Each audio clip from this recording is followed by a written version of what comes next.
দাদা, এখানে তো কেউ নেই। তাহলে কি রাজা সত্যতীর্থকে ডাকবো, যুদ্ধের আহ্বান জানাবো? কিন্তু আমাদের শত্রুদের আহ্বান জানানো কি উচিত হবে? প্রেত রূপে কি আমাদের কথা বুঝতে পারবে তারা?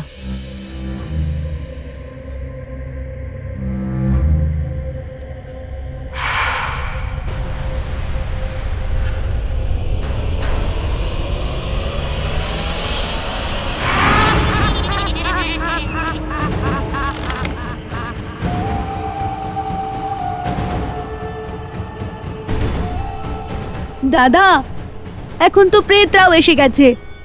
এবার রাজাকে আহ্বান করব, হয়তো তিনি আমাদের কথা শুনবেন আর এরা ওনার, কারণ এরা আমাদের কথা কোনোভাবেই শুনবে না।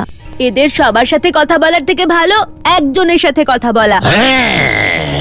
রাজা সত্যতীর্থ, আমরা লবকুশ, ভগবান বাল্মীকির শিষ্য, ঋষি অগস্ত্যের আদেশে আপনার রাজ্যে ধর্ম স্থাপন করতে এসেছি। প্রেতদের সংহার করার পথ খুঁজে পেয়ে গেছো? আরে, এটা তো একটা কৌশল। তোমাদের সমস্যায় আমাকে টেনে আনছো কেন?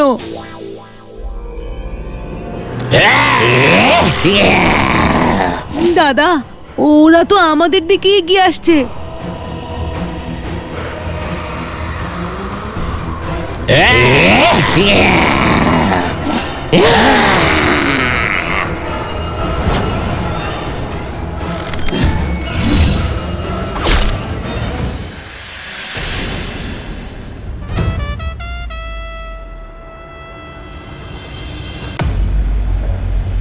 আরে, প্রেত হয়ে তোমরা প্রেতকে দেখেই ভয় পাচ্ছ? এখন আমরা আর ওদের মতো নেই। আপনি আমাদের শিখা বেঁধে দিয়ে আমাদের ওদের থেকে আলাদা করে দিয়েছেন। ওরা আমাদেরও মেরে ফেলবে। প্রেত কখনো তৃপ্ত হয় না, ওদের লালসা ক্রমশ বাড়তেই থাকে। আপনি আমাদের শিখা খুলে দিয়ে আমাদের মুক্ত করে দিন। কখনোই না।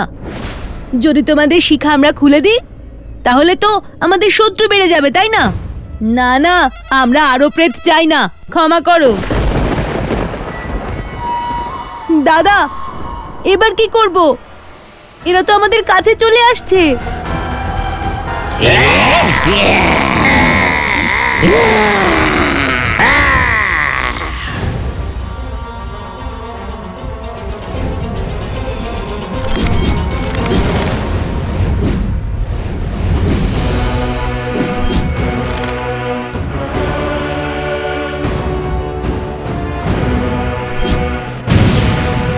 দাঁড়াও কুশ,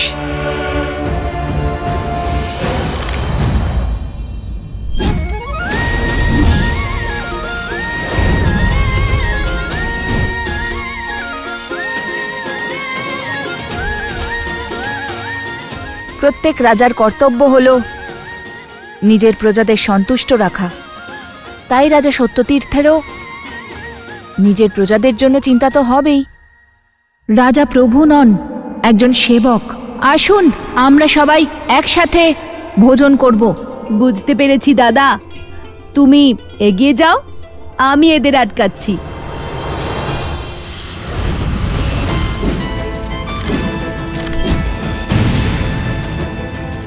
কুশ, তুমি কি বুঝতে পারলে? যদি ওই প্রেতদের রাজা এসে আমাদের উপর আক্রমণ করে, তখন আমরা বাঁচবো কি করে? এসব দেখা যাবে।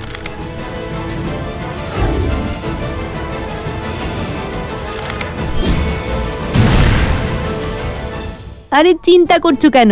এতদিন তো বাঁচিয়েছি তোমাকে। ভবিষ্যতেও আমাদের সঙ্গে থাকলে তুমি সুরক্ষিতই থাকবে। রাজা সত্যতীর্থ, আমরা এখানে আপনাকে আর আপনার প্রজাদের তৃপ্ত করতে এসেছিলাম।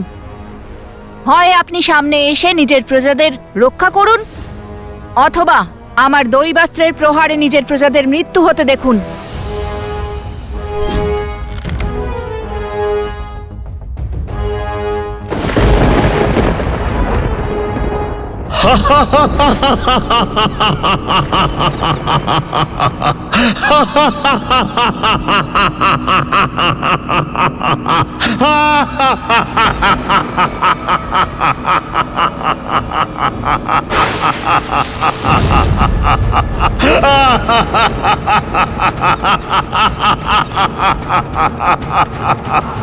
করে ফেললে তো ভুল।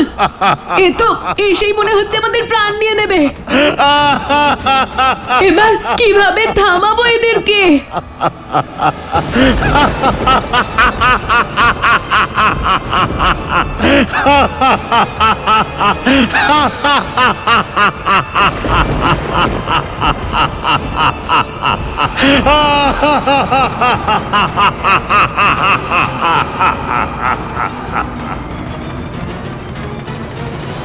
ধরাশায়ী হয়ে যাবে তোমাদের ওই নতুন রাজা। কিন্তু যদি তুমি বলো যে আমার ভাই কোথায় আছে, তাহলে তোমার গ্রামের সাথে সাথে ওই দুই ঋষি কুমারদেরকেও মৃত্যুর থেকে বাঁচানোর চেষ্টা অবশ্যই করব আমি। মনে হচ্ছে তোমার নিজের রাজার মৃত্যুর ভয়ের অধিক রাজদ্রোহের কলঙ্কের ভয় আছে। বেশ, তাহলে তাই হোক।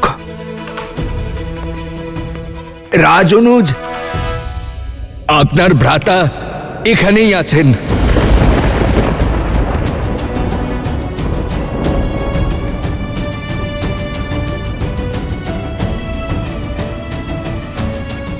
আসুন।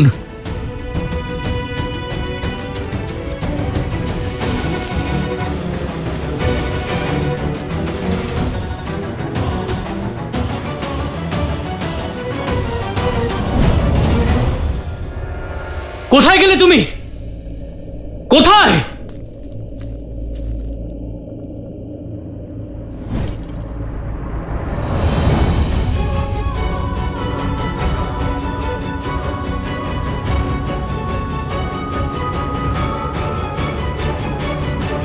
শত্রুঘ্ন, শত্রুঘ্ন, শত্রুঘ্ন আমার ভাই। শত্রুঘ্ন, ওঠো, চোখ খোলো। দেখো, আমি এসে গেছি।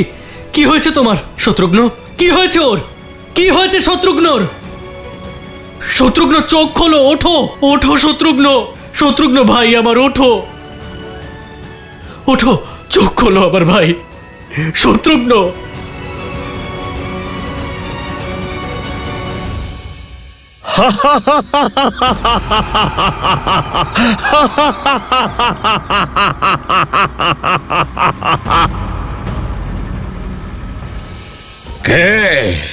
কে চায় যে আমার প্রজাদের এই প্রেতলোক থেকে মুক্তি দিয়ে দেবে? লবকুশ, ত্রিকালদর্শী ভগবান বাল্মীকির শিষ্য আর বনদেবীর পুত্র।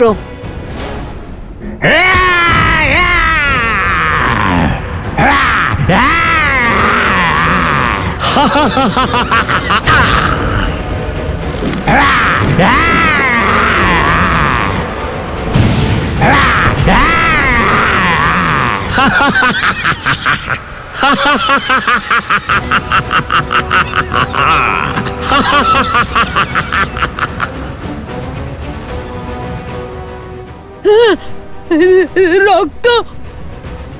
অদ্ভুত, অদ্ভুত পরাক্রম।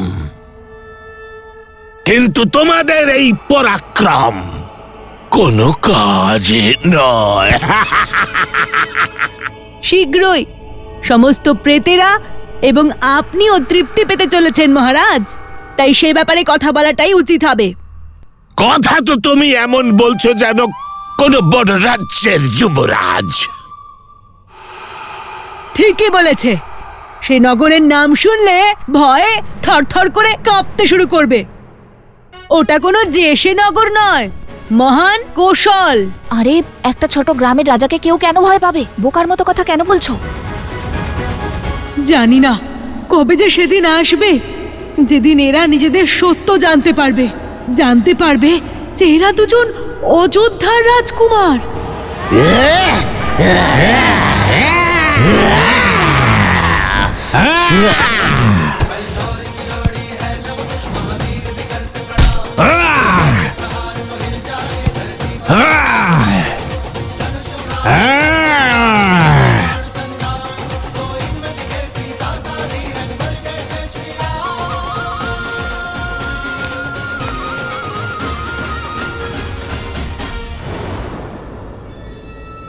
রাজা সত্যতীর্থ, নিজের প্রেতদের আটকান আর আমাদের সাহায্য করতে দিন। ওরা হলো প্রেত, ওরা আমার বশীভূত নয়। আর না ওদের পেটের ক্ষুধার ওপর। ওদের ক্ষুধা কখনোই শান্ত হয় না।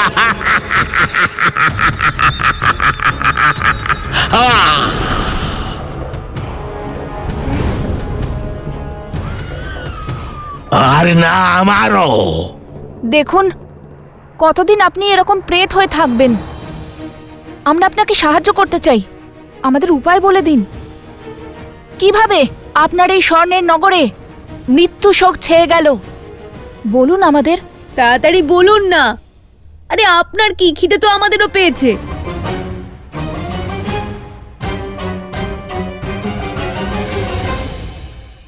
খুব সাহসী বালক দেখছি। তোমাদের কিছু সময় দিলাম, তোমাদের প্রশ্নের উত্তর শোনো।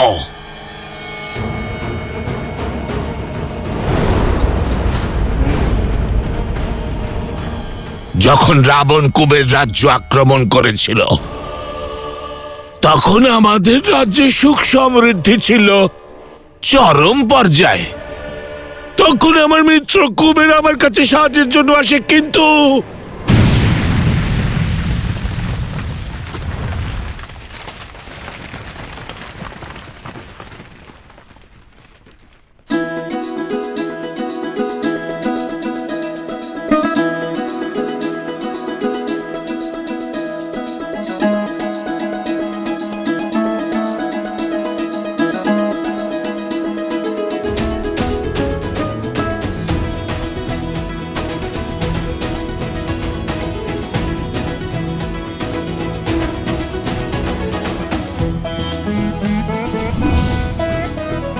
মিত্র সত্যতীর্থ, মিত্র সত্যতীর্থ, সাহায্য করো। মিত্র, মিত্র সত্যতীর্থ, সাহায্য করো। কুশ, ওই দেখো, যক্ষরাজ কুবের। আমাকে সাহায্য করো মিত্র। মিত্র কুবের, কি হয়েছে? আক্রমণ, আক্রমণ হয়েছে মিত্র। রাবণ আমাকে আক্রমণ করে আমার সবকিছু ছিনিয়ে নিয়েছে।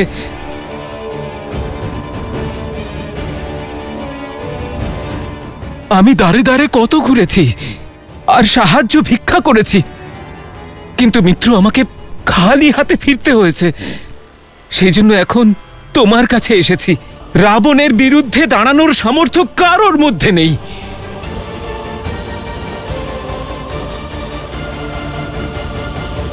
আমি মিত্র, তাই সাহায্য চাইলে না বলতে পারি না। আবার রাজাও বটে, তাই নিজের রাজ্য ধ্বংস হোক সেটাও চাই না। সেই জন্য যতদিন তুমি থাকতে চাও থাকতে পারো। এই নগরের প্রাচীর তোমাকে রাবণের প্রকোপ থেকে অবশ্যই বাঁচাবে, কিন্তু আমি তার সঙ্গে যুদ্ধ করতে যাব না, কারণ সে ব্রহ্মদেবের থেকে বর লাভ করেছে। সে অমর। আমার সঙ্গে সঙ্গে সে আমার রাজ্য এবং প্রজাদের সব শেষ করে দেবে। রাজা সত্যতীর্থ, সংকটের সময় আমি সর্বদা তোমাকে সাহায্য করেছি। এই ধর্মের তলোয়ার হাতে নিয়ে এরকম অধর্ম কি করে করতে পারো তুমি? এই সুখের রাজত্বে দুঃখের গ্রহণ লাগাতে পারি না আমি। বহু বর্ষ আমার প্রজারা যুদ্ধ দেখেইনি। অর্থাৎ বৈভব আর বিলাসিতার লালসা তোমার সামর্থ্য যেন ছিনিয়ে নিয়েছে, তাই না? অসহায়তার আড়ালে তুমি তোমার দুর্বলতা লুকাচ্ছ। কিন্তু মনে থাকে যেন, প্রত্যেক ধর্মাত্মার এটা পরম কর্তব্য, সে সর্বদা ধর্মের পক্ষে থাকবে। আর যে ধর্মের পক্ষে দাঁড়াবে না, সে মানুষ নয়, প্রেত। সে চিরকালের জন্য ক্ষুধার্ত, সে অতৃপ্ত। মিত্র সত্যতীর্থ, আমি তোমাকে অভিশাপ দিচ্ছি। তুমি আর তোমার প্রজা সেই রকমই হয়ে যাবে। বাস্তবে তুমি যেমন, মিত্র কুবের, তুমি আর তোমার প্রজা প্রেত হয়ে যাবে তোমরা সবাই।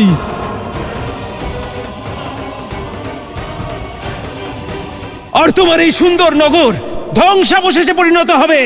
এই হলো আমার অভিশাপ।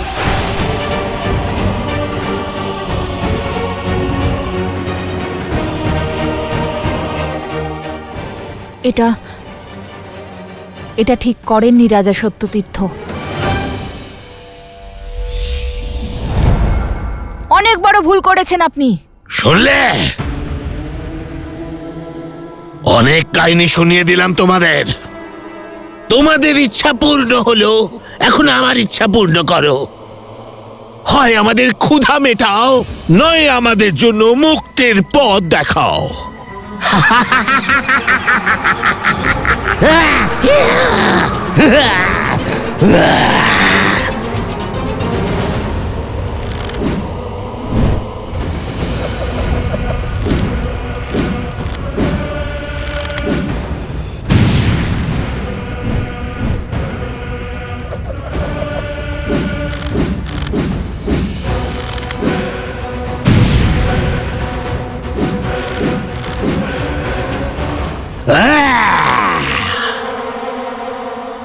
এখন খোঁজো সারা জীবনের মতো আমাদের জন্য ক্ষুধা নিবারণের পথ, নয়তো এই প্রেতরা তোমাদের খেয়ে মুহূর্তের জন্য হলো ক্ষুধা নিবৃত্তি করবে। আমাকে আমার দিব্যাস্ত্র প্রয়োগ করতে বাধ্য করবেন না রাজন।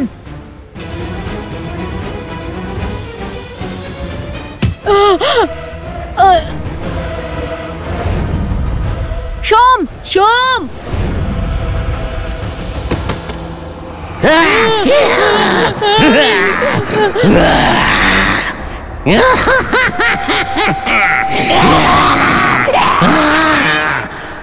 ওই দেখো,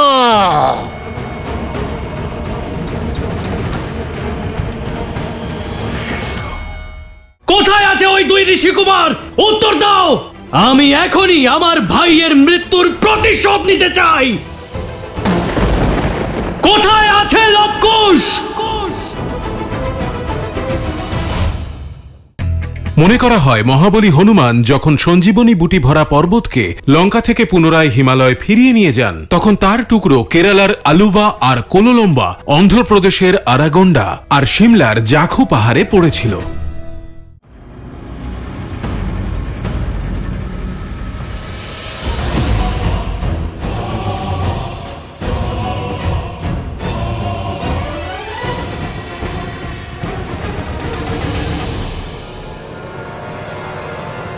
এবার চলো দিব্যাস্ত্র।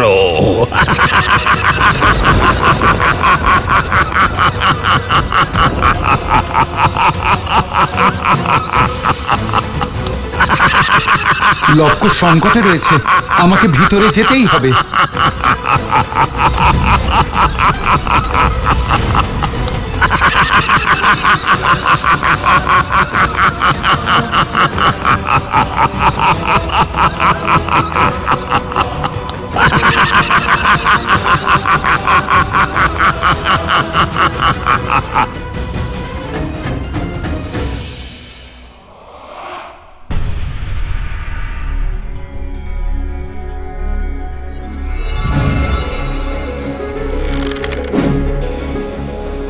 আরে, ভিতরে প্রবেশের এত কঠিন শাস্তি?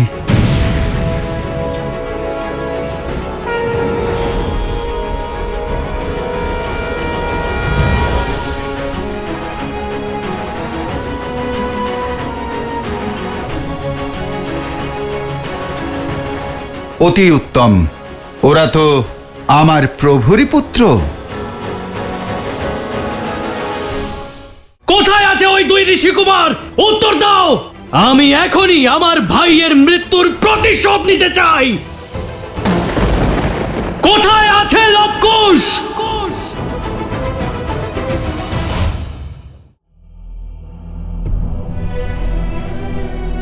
শত্রুঘ্ন,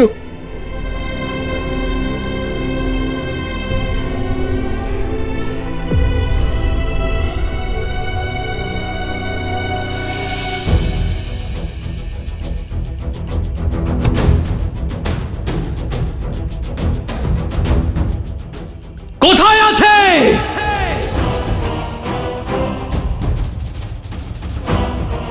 কোথায় আছে ওই দুই ঋষিকুমার? উত্তর দাও। আমি এখনই এই মুহূর্তে আমার ভাইয়ের মৃত্যুর প্রতিশোধ নিতে চাই।